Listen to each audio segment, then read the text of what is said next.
So, we woke up one day after a long week of being slaves in the corporate world, and then we decided,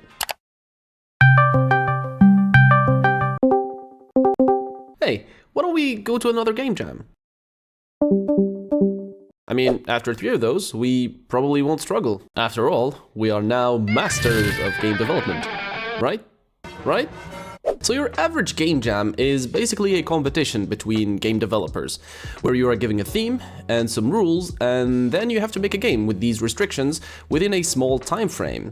Usually it's 1 to 2 weeks, but the one we decided to join only takes place over 2 days. We need more time! Someone do something! I got it. Tear gas! The theme was ancient, and on top of that we had an extra restriction that stated that the game had to take place in only one scene. And I'm on the intercom. So we started off by brainstorming. Usually these sessions would roughly look like this. 6 stones or nothing. 6 stones You're or repeating nothing. yourself, you know that? You're repeating yourself. You're repeating yourself. You're repeating yourself. But this time, somehow we agreed on everything for once. The time period, the style, and the story. It'll be 2 Russian dudes playing cards. I know how it sounds, but hear me out.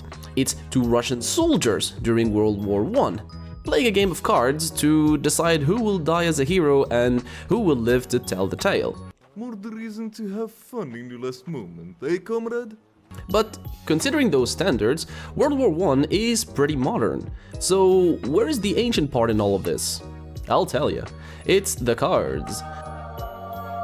So we will design a card deck from the medieval ages, and of course some might say it's a very lazy way to introduce the theme, but I would tell you all to go Okay, I'll take it from here. After the brainstorming, my role was to take care of the art and assets of the game. This included figuring out the art style we wanted to use and making sure everything was historically and culturally accurate.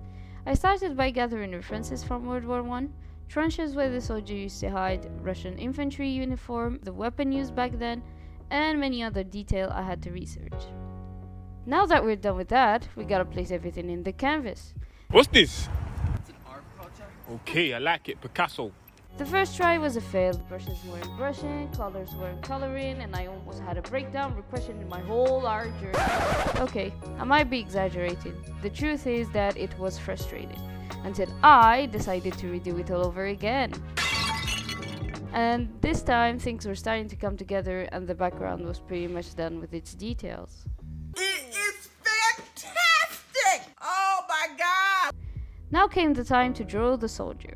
I had to find a good reference for the pose I wanted to draw him in, and yes, I need a reference. I hear you character design freaks, I'm not there yet. Or at least I wish to be. The character was all done, and I was pretty happy with how it came out. What can I say? You're a handsome man. Until I show it to Zoe and he goes, Let me add a little bit of spice. wouldn't it be cool if we animated? I told him that we only had 1 day to finish this and he insisted on that animation, so we went for it. It's very minimalistic, but it pretty much does the job. Now the cards. This was the part I enjoyed the most, with that look of tarot cards and the detail in the design of the horns, and especially that bold queen. Well, she might not be bold, but I'd like to think she is. Layer over layer, an animation after another, everything was finally and pretty much done. And to be fully honest, for something made in 1 day, I was almost satisfied with the results. Let's talk about the code. It was very hectic. Although it started well with the creation of resources and separated scenes, the combination of time and exhaustion led to what we call quick and dirty coding, and thankfully GDScript, Godot's prototyping language, allows for that. So, after too many repeated lines of code and an absurd amount of time spent trying to animate the cards, which, spoilers, ended up not working, we hired the Tosca. Rules are simple. 1 card set fits the hearts, I think. But instead, they're whole. 5 cards each, with 3 rounds. Biggest card wins. And let's make it best out of 3. But something was missing. The text felt lifeless, we needed something more, something to convey the emotion. That's when the idea for voice acting emerged. This is a present from me to you. We asked one of our Russian friends to coach us, and we also got 2 brothers to play the role. They weren't voice actors, but they had a pretty good mic and a good connection between them, and that was more than enough. With 6 hours left to submit, we were very far ahead, so we spent some time getting some well-deserved sleep. Although we didn't know it at first, but this small game would end up teaching us a lot of things that we would use in our upcoming main game, Bag of Sorting. Shameless plug. Anyway, but that's a story for another day.